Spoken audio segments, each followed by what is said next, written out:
നെഹമ്യ അധ്യായം 7. മതിലിൻ്റെ പണി തീർന്നു. കതകുകൾ കൊളുത്തുകയും കാവൽക്കാരെയും ഗായകരെയും ലേവ്യരെയും നിയമിക്കുകയും ചെയ്തു. ഞാൻ എൻ്റെ സഹോദരൻ ഹനാനിയായെയും കോട്ടക്കാവൽക്കാരുടെ അധിപനായ ഹനാനിയായെയും ജെറുസലേമിൻ്റെ ഭരണമേൽപ്പിച്ചു. വിശ്വസ്തതയിലും ദൈവഭക്തിയിലും ഹനാനിയ അതുല്യനായിരുന്നു. ഞാൻ അവരോട് പറഞ്ഞു, വെയിൽ മൂക്കുന്നതുവരെ ജെറുസലേമിൻ്റെ കവാടങ്ങൾ തുറക്കരുത്.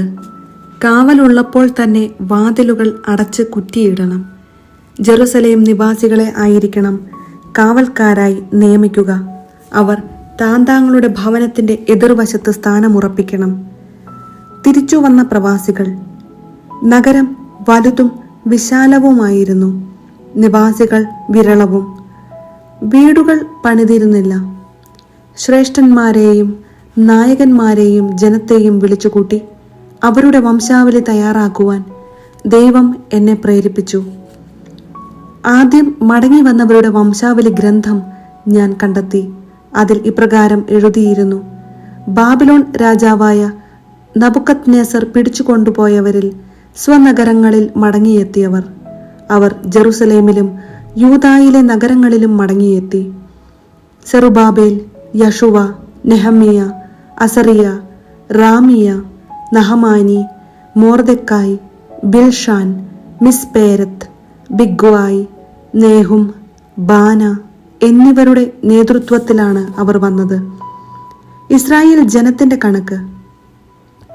പരോഷ് കുടുംബത്തിൽ 2172, ഷഫാത്തിയ കുടുംബത്തിൽ 372, ആര കുടുംബത്തിൽ 652, പഹാത്ത് മോവാബ് കുടുംബത്തിൽപ്പെട്ട യശുവയുടെയും യോവാബിന്റെയും സന്തതികളായി 2818, ഏലാം കുടുംബത്തിൽ 1254, സാത്ത് കുടുംബത്തിൽ 845, സക്കായ് കുടുംബത്തിൽ 760, ബിന്നോയ് കുടുംബത്തിൽ 648, ബേബായി കുടുംബത്തിൽ 628, അസ്ഗാദ് കുടുംബത്തിൽ 2322, അദോനിക്കാം കുടുംബത്തിൽ 667, ബിഗ്വായ് കുടുംബത്തിൽ 2067, ആദിൻ കുടുംബത്തിൽ 655, ആതേർ എന്നറിയപ്പെടുന്ന ഹെസക്കിയായുടെ സന്തതികൾ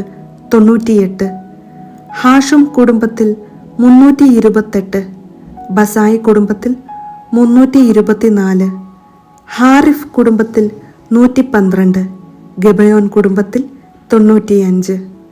ബത്ലഹേമിലെയും നെത്തോഫാഹിലെയും പുരുഷന്മാർ 188, അനാത്തോത്തിലെ പുരുഷന്മാർ 128, ബേത് അസ്മാവത്തിലെ പുരുഷന്മാർ 42, കിര്യാത്ത് യയാറിം, കെഫീറ, ബേറോത്ത് എന്നിവിടങ്ങളിലെ പുരുഷന്മാർ 743, റാമായിലെയും ഗേബായിലെയും പുരുഷന്മാർ 621, മിഖ്മാസിലെ പുരുഷന്മാർ 122, ബഥേലിലെയും ആയിയിലെയും പുരുഷന്മാർ 123, മറ്റേ നെബോയിലെ പുരുഷന്മാർ 52, മറ്റേ ഏലാം കുടുംബത്തിൽ 1254, ഹാറിം കുടുംബത്തിൽ 320, ജെറീക്കോ കുടുംബത്തിൽ 345, ലോദ്, ഹദീദ്, ഓനോ എന്നിവരുടെ സന്തതികൾ 721, സേനാ കുടുംബത്തിൽ 3930. പുരോഹിതന്മാർ. യശുവ കുടുംബത്തിൽ യദായായുടെ സന്തതികൾ 973, ഇമ്മർ കുടുംബത്തിൽ 1052, പാഷൂർ കുടുംബത്തിൽ 1247, ഹാറിം കുടുംബത്തിൽ 1017. ലേവ്യർ. ഹോദേവ കുടുംബത്തിൽ യശുവയുടെയും കദ്മിയേലിൻ്റെയും സന്തതികൾ 74. ഗായകർ.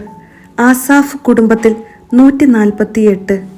വാതിൽ കാവൽക്കാർ ഷല്ലൂം, ആതെർ, തൽമോൻ, അക്കൂബ്, ഹത്തീത്ത, ഷോബായ് എന്നിവരുടെ സന്തതികൾ 138.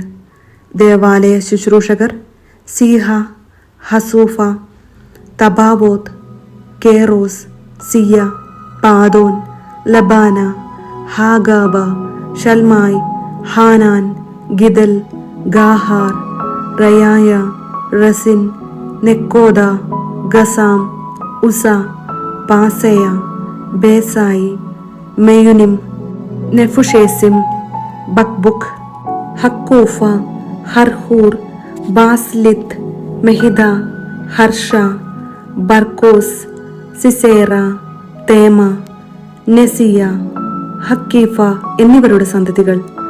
സോളമന്റെ സേവകരുടെ പുത്രന്മാർ: സോത്തായ്, സോഫേറേത്ത്, പെരീദ, യാല, ദാർക്കോൻ, ഗിദൽ, ഷഫാത്തിയ, ഹത്തീൽ, പൊക്കെരത്ത് ഹസെബായിം, ആമോൻ എന്നിവരുടെ സന്തതികൾ. ദേവാലയ ശുശ്രൂഷകരും സോളമന്റെ സേവകന്മാരും ആകെ 392 പേർ. തെൽമേല, തെൽഹർഷ, കെരൂബ്, അദോൻ, ഇമ്മർ എന്നിവിടങ്ങളിൽ നിന്ന് വന്നവരാണ് താഴെ പറയുന്നവർ.